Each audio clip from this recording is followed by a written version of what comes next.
ಅಂದರೆ ಭಯವಿಲ್ಲ. ಶಿವನಾಮಕ್ಕೆ ಸಾಟಿ ಬೇರಿಲ್ಲ, ಶಿವನಾಮಕ್ಕೆ ಸಾಟಿ ಬೇರಿಲ್ಲ. ಶಿವನನ್ನು ನಾವು ಸಾಮಾನ್ಯವಾಗಿ ರುದ್ರ ರೂಪದಲ್ಲಿ ಮಾತ್ರ ನೋಡುತ್ತೇವೆ.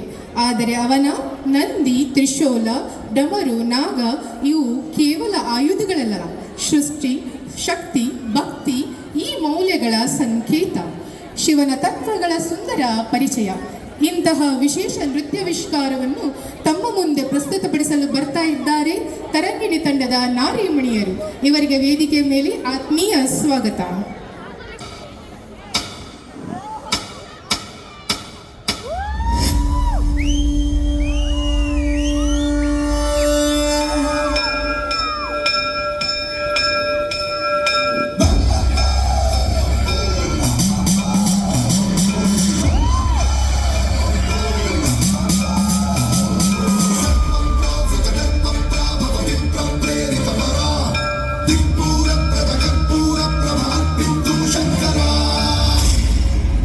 ಶಿರಾದನ ಅಮೋಘ ತಪಸ್ಸನ್ನು ಮೆಚ್ಚಿದ ಸಾಕ್ಷಾತ್ ಪರಮೇಶ್ವರನೇ ನಂದಿಯನ್ನು ವರವಾಗಿ ನೀಡುತ್ತಾನೆ.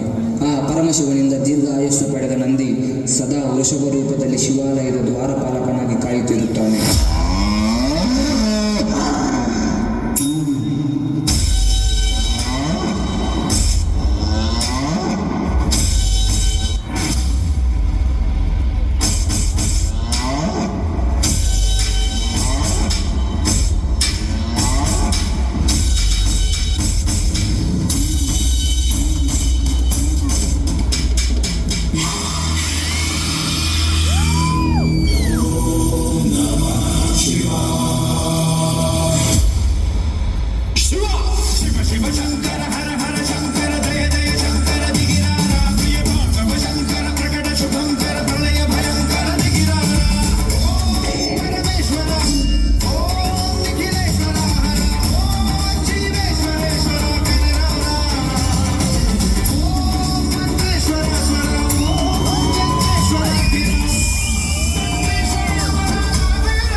ವಿಶ್ವದಲ್ಲಿ ಸಾಮರಸ್ಯವನ್ನು ಕಾಪಾಡಿಕೊಳ್ಳಲು ಅಸರ, ತೇಜ, ತಮು ಎನ್ನುವ ಎಲ್ಲ ಸದ್ಗುಣಗಳನ್ನು ಪಡೆದನು.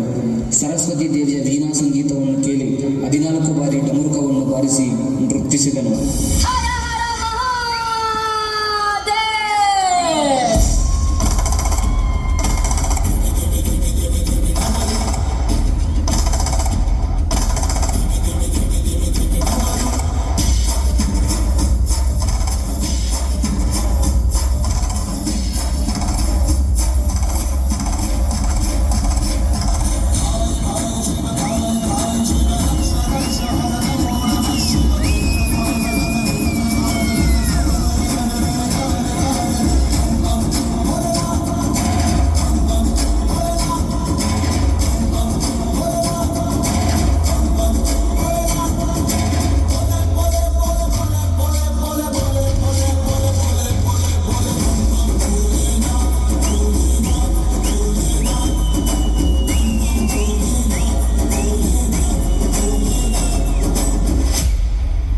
ಪುರಾಣಗಳ ಪ್ರಕಾರ ದೇವರಿಗೆ ಮತ್ತು ರಾಕ್ಷಸರಿಗೆ ನಡೆದ ಯುದ್ಧದಲ್ಲಿ ಸಮುದ್ರ ಮಥನವಾಗಿ ಅನೇಕ ದೈವಿಕ ವಸ್ತುಗಳು ಹೊರಹೊಮ್ಮುತ್ತವೆ.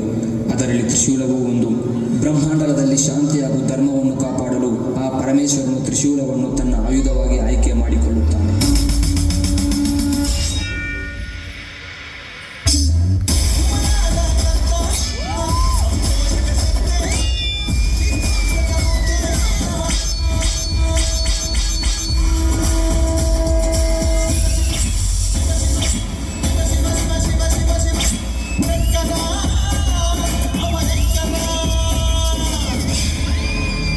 ಸರ್ಪ ಜಾತಿಗಳಲ್ಲೇ ವಿಶೇಷವಾದ ಸರ್ಪ ವಾಸುಕಿ. ಅಂಥ ವಾಸುಕಿಯನ್ನೇ ಪರಮೇಶ್ವರನು ತನ್ನ ಕತ್ತಿಗೆ 3 ಸುತ್ತಾಗಿ ಸುತ್ತಿಕೊಂಡು ಇಡೀ ಭೂಮಂಡಲದ ಭೂತ, ವರ್ತ ಹಾಗೂ ಭವಿಷ್ಯತ್ ಕಾಲಗಳನ್ನು ನಿರ್ಣಯಿಸುತ್ತಾ ಇಡೀ ಬ್ರಹ್ಮಾಂಡಲಕ್ಕೆ ರಕ್ಷಣಾ ತಿಲಕ ತಿದ್ದುವನು. ವಿಶ್ವೇಶಲಿಂಗಮೈ ಕನಿಕರಿಂಚರ